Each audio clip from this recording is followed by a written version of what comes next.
సుభాష్ పత్రిజీ గారికి, స్వర్ణమాలమ్మకి శతకోటి నమస్కారాలు. ప్రతినిత్యము జ్ఞానము, ధ్యానము నేర్పిస్తున్న పితామహ రాఘవరావు సార్ గారికి, రాజ్యలక్ష్మి మేడం గారికి నమస్కారం. నేను దేహం కాదు ఆత్మను అని తెలిపిన గురువుగారికి ప్రత్యేకంగా ధన్యవాదములు. నా పేరు వసంత పొదిలి. ఈ జూమ్‌లో పాల్గొన్న వాళ్ళందరికి కూడా ధన్యవాదములు. నేను తీసుకున్న సబ్జెక్టు రాఘవరావు సార్ గారు చెప్పింది మరణించక ముందు మరణించాలి అనే ఒక సబ్జెక్టు తీసుకున్నాను. కబీర్ దాస్ చెప్పింది.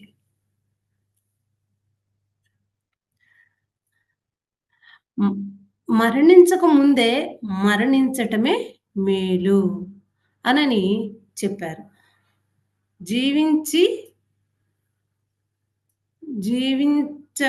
జీవించటం కంటే మరణించటమే మేలు. జీవించటం కంటే మరణించటమే మేలు. మరణించక ముందే మరణించిన వారే అమరులు. అంటే అక్కడ మరణించక ముందే మరణించిన వారు నా పైలోకము అని అనుకుంటాడు. ఈ భూలోకము నా పరలోకము అని అనుకుంటాడు. అంటే అక్కడ మనము ఒక ఆలోచింపజేయాలి. ఏంటనంటే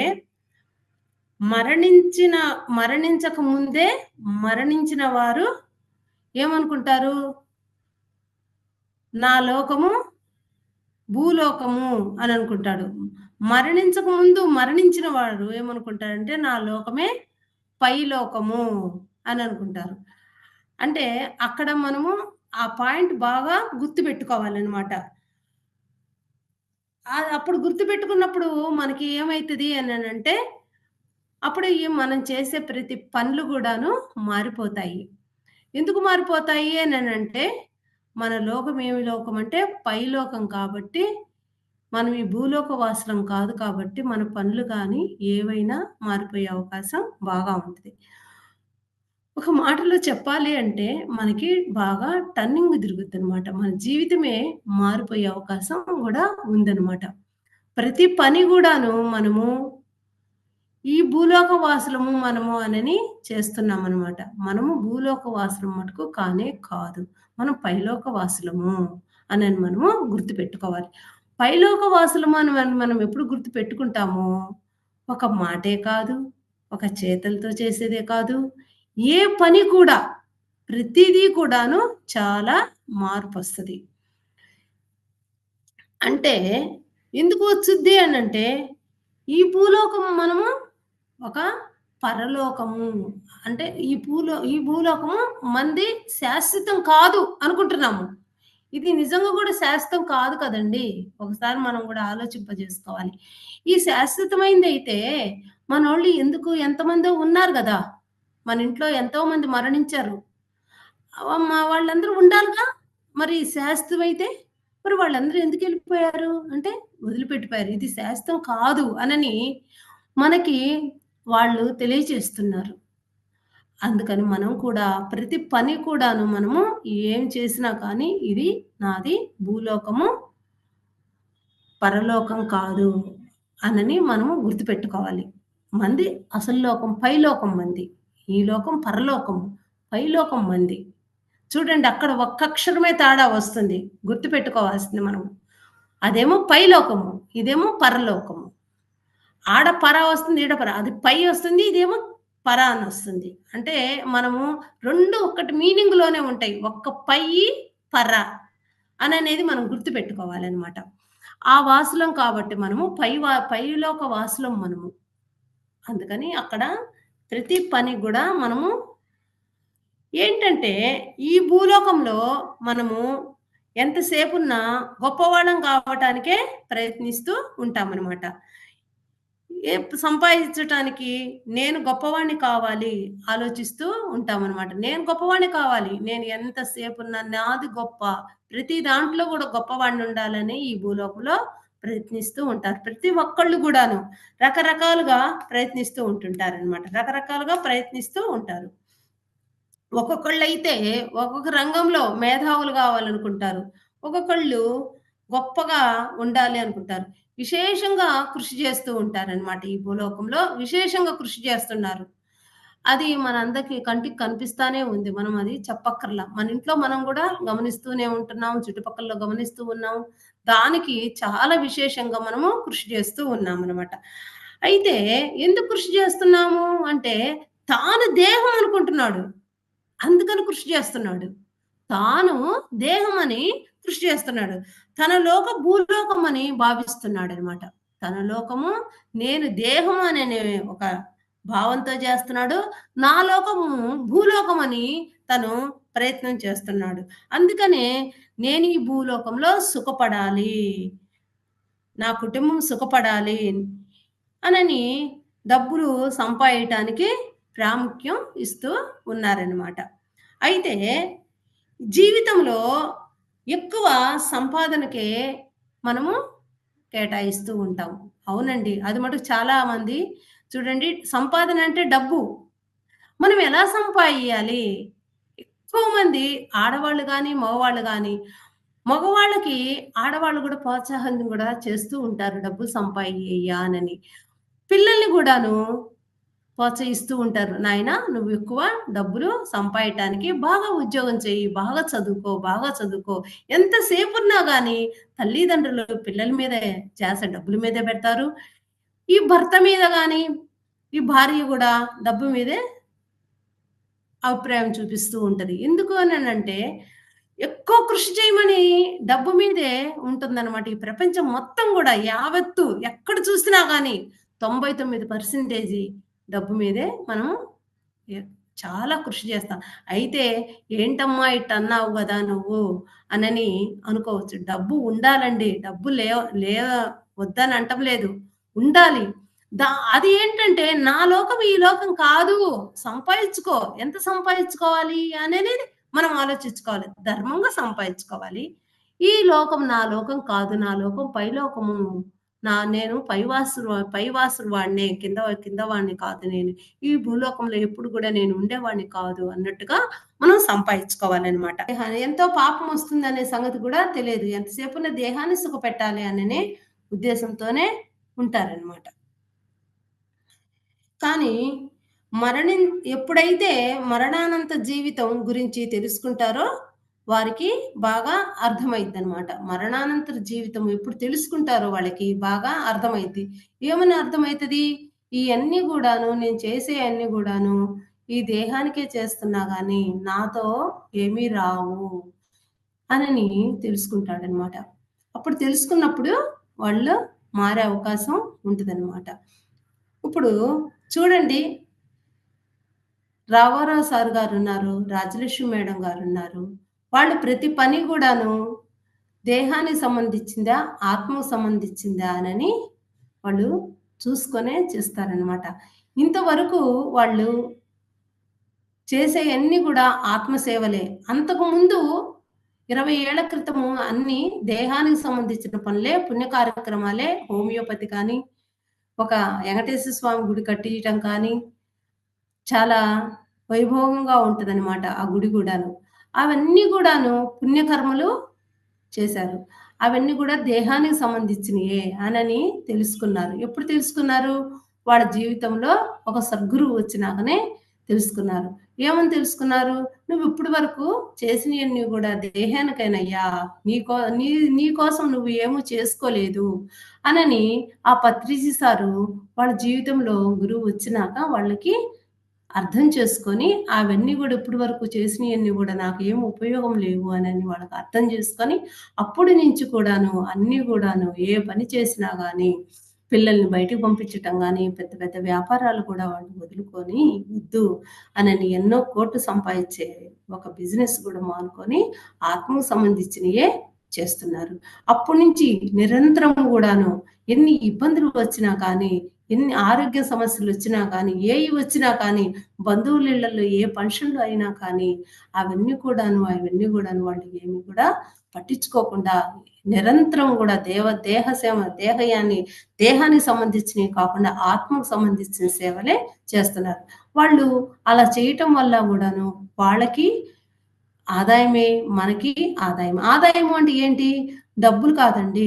మనమేంటంటే పైన మనము సంపాదించుకుంటామనమాట. మన లోకము పైలోకం కాబట్టి అక్కడ మనం సుఖంగా ఉంటాం. ఇక్కడ ఈ భూలోకంలో డబ్బులు సంపాదించుకుంటే ఎంత సుఖంగా ఉంటామని మనం అనుకుంటామో, అక్కడ గూడాను మనము ఆత్మ సేవలు చేస్తున్నప్పుడు ఆత్మకు సంబంధించిన కార్యక్రమాలు ఏవైనా గాని చేసినా గాని అయ్యి మనకి పైన మనకి మంచి ఆనందం ఉంటది అనని మనము తెలుసుకున్నామనమాట. ఎలా తెలుసుకున్నాము? గురువులు గారు సద్గురువు మన జీవితంలో వచ్చినాక, చక్కగా ఈ జ్ఞానం అన్నాక, శ్వాస మీద పెట్టి, ధ్యాస పెట్టి, ధ్యానం చేసినాక మనము ఇవన్నీ కూడా తెలుసుకున్నామనమాట. ఇప్పుడు అలా తెలుసుకున్నాక, గురువు ద్వారా తెలుసుకున్నాక, ప్రతి పని కానీ, ప్రతి మాట కానీ గూడా మనము నా దేహానికి సంబంధించిందా? నా ఆత్మకు సంబంధించిందా ఇది అనని ఆలోచించుకొని మనము చేస్తున్నామనమాట. అంటే అది ఎలా తెలుస్తుంది మనకి? మరణించక ముందు మరణించిన వాడే తెలుస్తది. అంటే మరణించక ముందు అంటే ఈ దేహము ఉన్నప్పుడే, ఈ దేహం మన పోయినాక అని అనుకుంటామేమో. దేహం పోయినాక కాదండి. ఎప్పుడు గూడా ఇది బాగా గుర్తుపెట్టుకోవాలి మనం. దేహం పోయినాక గాదు, చచ్చిపోయినాక గాదు. మనం బ్రతికున్నప్పుడే అది మనం మరణించినట్టుగా మనం ఉండాలి. అంటే మరణించినట్టుగా ఉండటము అంటే ఏంటి? ఇది నాతో ఏమీ రాదు. ఇయన్నీ గూడా ఇక్కడ వదిలిపెట్టి పోవాల్సిందేను. ఇవన్నీ ఏయి నాకు రావు. ఈ భూలోకంలో ఏది చేసినా గానీ, నా సుఖం కోసము చేస్తున్నానే కానీ, ఆ సుఖం ఏంటి? మనసుకు సంబంధించిన సుఖము. శరీరానికి సంబంధించిన సుఖము. అంతేకాని ఈ సుఖాలన్నీ గూడా ఏయి నా ఎనికిడితి రావు. నా ఎనికిడితొచ్చేది గూడా ఒక్కటే. ఆత్మ ఒక్కటే వస్తది. దానికి నేను సంబంధించింది చేసుకుంటే నేను పైన ఎంతో సుఖంగా ఉంటాను. ఈ సుఖాలన్నీ గూడా తాత్కాలికమైన సుఖాలే అనని మనము భావించాలనమాట. ఎప్పుడు భావిస్తాము? ఇయన్నీ మన ఎనకిడికి రావని అని తెలుసుకున్నప్పుడు అదే మరణించక ముందు మరణించటము అననంటే అది తెలుసుకోవటమే అనమాట. మనం బతికున్నప్పుడే మనకి పోయినాక ఆదాయం వచ్చేది తెలుసుకున్నదే మనము అదే గొప్పదనమాట. అదే చాలా చాలా ఈ లోకంలో డబ్బున్నవాడు ఎప్పుడు గొప్పవాడు కాదండి. జ్ఞానం ఉన్నవారే గొప్పవారు. జ్ఞానము అనంటే జ్ఞానము వచ్చినప్పుడు ఏం తెలుసుకుంటాము అనంటే నేను దేహం కాదు. నేను ఆత్మని అని తెలుసుకుంటామనమాట. ఈ భూలోకంలో ఏవి ఉన్నా గాని గూడా అశాశ్వతమేనండి. కంటికి కనిపించేయన్నీ గూడా ఏయి ఉండవు అనని జ్ఞానం వస్తే తెలుసుకుంటారు. ఆ జ్ఞాని ఎప్పుడు గూడాను ఎలా ఉంటాడు అనంటే, అజ్ఞాని సుఖంలో గూడాను, దుఃఖంలో ఉంటాడు. జ్ఞాని సుఖంలో గూడా ఆనందంగా ఉన్నాడు. దుఃఖంలో గూడా ఆనందంగా ఉంటాడనమాట. అంటే చూడండి, జ్ఞానికి, అజ్ఞానికి తేడా అంటే జ్ఞాని ఏం తెలుసుకుంటాడు? మరణించక ముందే మరణించినయి అది నాతో వస్తాయి అని తెలుసుకుంటాడనమాట. అందుకని అవి ఏవి గూడా పట్టించుకోకుండా ఆహ్, దుఃఖంలో ఉన్నప్పుడు గూడా ఆనందంగా ఉంటాడనమాట జ్ఞాని.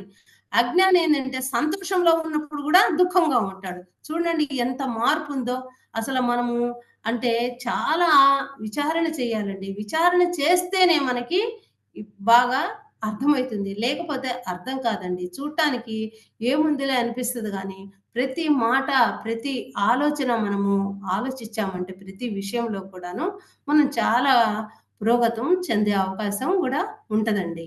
అలాగే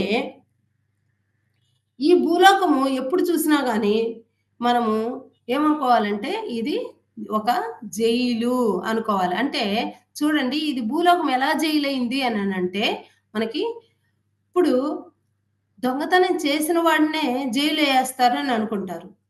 వాడు జైల్లో ఉన్నది కరెక్టే. అది మానవులు నిర్ణయించిన జైలది. అయితే ఆ జైల్లో గూడాను చక్కగా పండుకోవచ్చు. వేళకు అన్నం పెడుతుంటారు. అంతా బానే ఉంటది.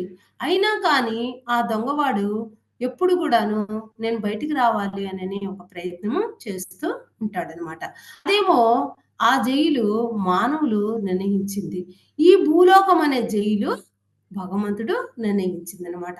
ఆ భగవంతుడు నిర్ణయించింది. ఇది జైలే, అది జైలే. అయితే ఆ జైల్లో ఉన్న ఒక దొంగవాడు ఏమనుకుంటాడు అనంటే 6 నెలలు శిక్ష ఉంటదనమాట. 6 నెలలు శిక్ష ఉంటే వాడు 3 నెలలు అయిపోయినాక ఏమనుకుంటాడంటే నేను త్వరగా ఎళ్ళిపోవాలి అనని పారిపోతాడనమాట. పారిపోతే తీసుకొచ్చి మళ్ళా ఆ జైల్లో వేస్తారు. వేసినప్పుడు ఏమైద్దంటే సెంట్రల్ జైల్‌లో వేస్తారనమాట. సెంట్రల్ జైల్‌లో వేసి 3 నెలలు శిక్ష వేయాల్సింది 6 నెలలు వేస్తారనమాట. ఎందుకు? ఆ 3 నెలలు చక్కగా అనుభవించుంటే సరిపోయేది గదా! పారిపోబట్టే గదా!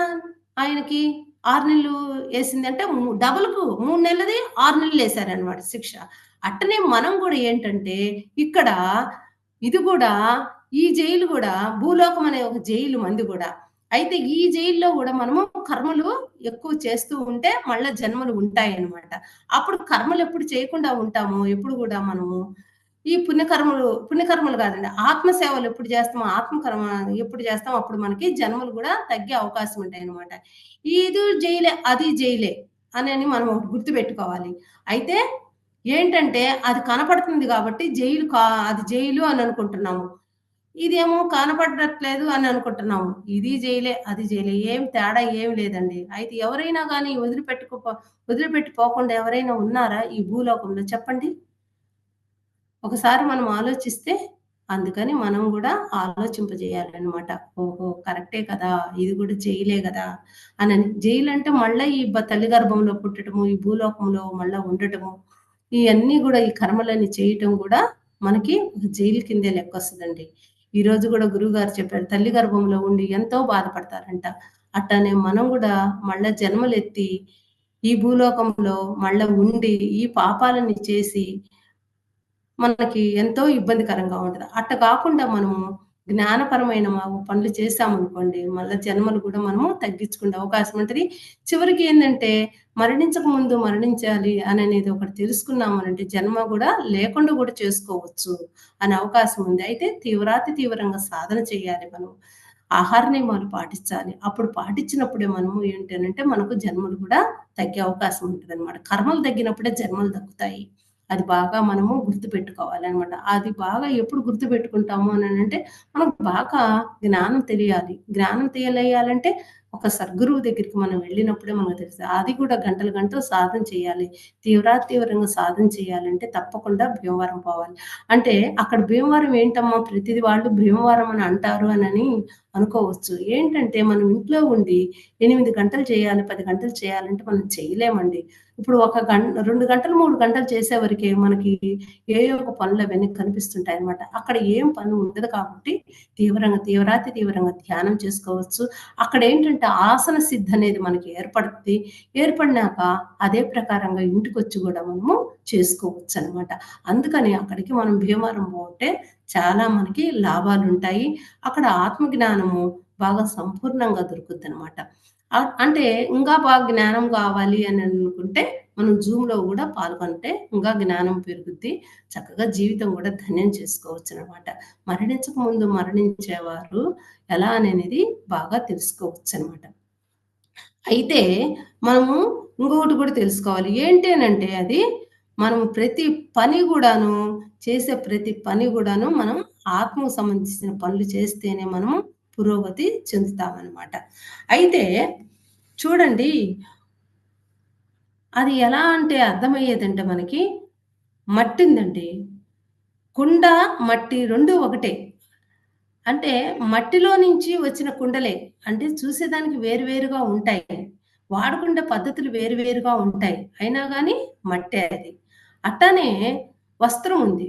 దూది, పత్తి 2 ఒకటే వస్త్రములు. అట్టనే ఆ 2 వేరు ఏం కాదనమాట. బంగారము ఉండింది.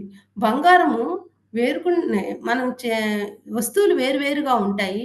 వాడుకునే విధానం గూడా వేరుగా ఉంటాయి. కరిగిస్తే బంగారమే. అంటే అట్టనే మనం కూడా ఏమనుకోవాలంటే, ఈ భూలోకంలో అందరూ ఆత్మలే. అంతా ఒకటే అనని మనం అనుకోవాలనమాట. ఈ బంగారంలో వస్తువులు, ఈ ముక్కు పుడకలు ఇయన్నీ రకరకాలుగా చెవులకి, మెళ్ళోకి ఎలా చేస్తున్నారో, ఈ రకరకాల వ్యక్తులు వేరు వేరుగా ఉండొచ్చు. అందరూ ఆత్మలే అనని మనం అనుకోవాలి. అంటే వాళ్ళ ప్రవర్తన వేరు వేరుగా ఉండొచ్చు. ఉన్నా కానీ వాళ్ళల్లో ఉంది గూడా ఆత్మే అనని మనం తెలుసుకోవాలనమాట. తెలుసుకున్నప్పుడే మనమే మరణించక ముందు మరణించే వాళ్ళు అమరులు అనని మనము తెలుసుకుంటామనమాట. అంటే ఇంకొకటేంటంటే భగవద్గీత శ్లోకంలో గూడా చెప్పారండి. ఏమని చెప్పారంటే భగవద్గీత శ్లోకంలో ఇరవ సాంఖ్యయోగం అంటే రెండో అధ్యాయంలో 22 శ్లోకం అన్నమాట. చెప్పారు. ఏమని చెప్పారు? "వాంసాని జీర్ణాని యథా విహాయ నవాని గృహాని నరోపరాణి తథా శరీరాణి విహాయ జీర్ణాని అన్యాని సంయాతి నవాని దేహి" అనిని శ్రీకృష్ణ పరమాత్ముడే చెప్తున్నాడు. ఏమని చెప్తున్నాడు? "నువ్వు పాత వస్త్రాన్ని తీసేసి కొత్త వస్త్రం ఎలా తొడుక్కుంటావో, ఈ దేహం అనేది గూడా ముసలిదైపోయినాక మనము వదిలేయాల్సిందే. అయితే దానికి బాధపడాల్సిన పనేమీ లేదు" అనని చెప్తున్నారనమాట. శ్రీకృష్ణ పరమాత్ముడే చెప్తున్నాడు. అందుకని ఎందుకు బాధపడాలి? ఈ జ్ఞానం వచ్చినాక బాధపడమండి. జ్ఞానం రాకముందు మనం బాధపడతాము. మరణించక ముందు మరణించాలని తెలియకముందు మనం బాధపడతాము. అంటే అప్పుడు ఎంతో అర్థం చేసుకుంటాం గదా! మనము పైవాసులమే గాని, ఈ భూలోకము మనది పరలోకము. పైలోకం మన లోకము అనని మనం తెలుసుకున్నప్పుడు ఏమిందంటే, ఈ శరీరం గూడాను పాత వస్త్రం లాంటిదే. పోయిద్ది ముసలితనం వచ్చినప్పుడు పోయినప్పుడు మనం బాధపడాల్సిన పని లేదు. ఇంకొకటి కొత్త వస్త్రం మనం ఎలా తొడుక్కుంటామో అలాగనే ఉంటదనమాట. ఏంటంటే అదాన్నే సాకలికి మురికి ఉన్నప్పుడు బట్టలు మనము వేస్తాము. ఎయ్యకపోయినా బాధపడము. ఎందుకు బాధపడము? అది మళ్ళా ఆమె శుభ్రంగా ఉతుక్కొని వస్తదని మనకు తెలుసు కాబట్టి. అట్లానే ఆకులు రాలిపోతాయి. ఆకులు రాలిపోతే మళ్ళా కొత్త చిగురు పెడుతుంది అనని మనకు తెలుసు కాబట్టి మనం బాధపడము. అట్లానే ఈ దేహం వదిలినా గాని మనకి మళ్ళా శరీరము పెట్టుకొని మళ్ళా మనం ఆ తల్లి గర్భంలోకి వస్తామనని తెలుసుకోవాలి. ఈ ఆత్మకు సావు లేదు అనని మనము తెలుసుకోవాలి. చూడండి ఒక పాట కూడా ఉంది. ఏంటంటే, మౌనంగానే ఎదగమని మొక్క నీకు చెబుతుంది. ఎదిగిన కొంది వదగమని అందులోని అర్థముంది. ఆకులు రాలిన కాడే కొత్త చిగురు పెడుతుందని గూడా ఉండిందనమాట పాట. అట్టానే మనం గూడా ఏంటంటే మౌనంగా అంటే ధ్యానం చేసుకోవాలి. చక్కగా శ్వాస మీద ధ్యాస పెట్టి ధ్యానం చేసుకున్నప్పుడు ఆకులు రాలిన కాడ కొత్త చిగురు పెడుతుందని ఎలా అంటున్నారో మనం గూడా ఈ దేహాన్ని వదిలినా గాని బాధపడాల్సిన పనే లేదు. ఎవరైనా గాని మన ఇంట్లో వాళ్ళెవరు పోయినా గాని, ఎవరు పోయినా గాని మనం అంటే అయితే ఒకటి మనం తెలుసుకోవాలండి. మళ్ళా తల్లి గర్భంలో పుట్టకుండా ఉండేటట్టుగా చేసుకోవాలి. అప్పుడు చేసుకున్నప్పుడే చూడండి ఈ ఒక్క రవ్వ జ్ఞానం తెలిస్తేనే మనకెంతో ఆనందంగా ఉంటున్నాం. ఎందుకు ఎంతో మంది రాఘవరావు సార్ దగ్గరికొచ్చి దుఃఖంలో ఉన్నవాళ్ళు ఉ ఎంతో ఆనందంగా ఉంటున్నారు. ఎందుకు? ఈ జ్ఞానం తెలుసు కాబట్టి. తెలుసుకున్నారు కాబట్టి గురువు ద్వారా. ఈ ఒక్క దానికే మనము ఇంత ఆనందంగా ఉంటున్నామే. నిరంతరం మనం జన్మలు లేకుండా చేసుకొని ఆనందం ఎంత ఆనందమండి. ఒక్కసారి మనం ఆలోచించాలి. అందుకని ఈ జ్ఞానాన్ని, ధ్యానాన్ని ఎప్పుడూ మటుకు వదిలిపెట్టకూడదండి. మన శ్వాస చివరి వరకు గూడా చేసుకుంటేనే మన జీవితం ధన్యమైపోయిద్దని మనం తెలుసుకోవాలనమాట.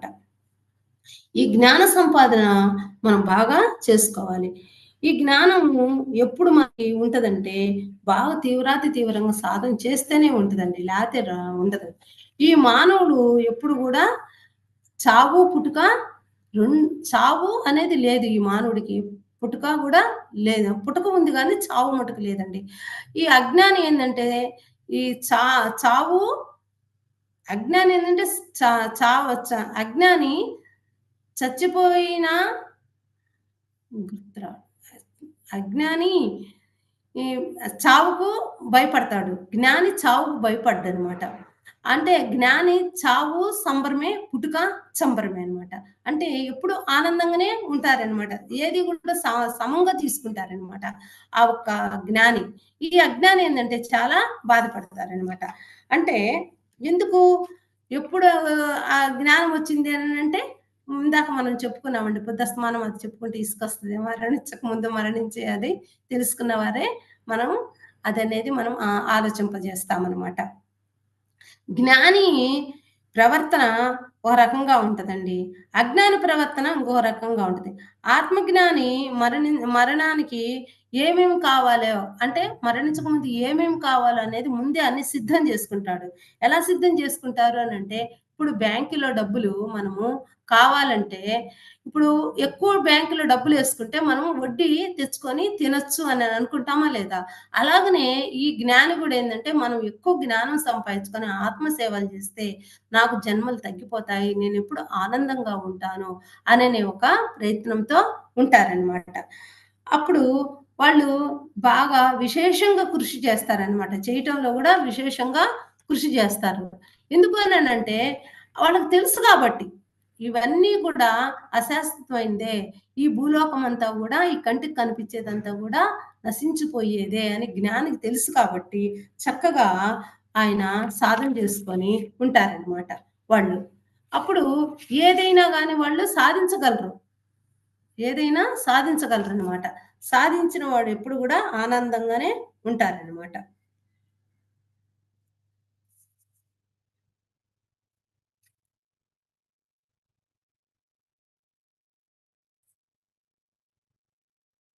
సార్ 8:30 అయింది. మరి 9 కావస్తుంది సార్. మరణించక ముందు మరణించాలి అనని మనం ఎప్పుడు తెలుసుకుంటామో అప్పుడే మనకి ఆనందం ఉంటదండి. ఈ ఒక్క అవకాశం నాకిచ్చినందుకు థాంక్ యూ. ఈ జూమ్ నడిపించిన ఒక మాస్టర్స్‌కి కూడా నమస్కారాలండి.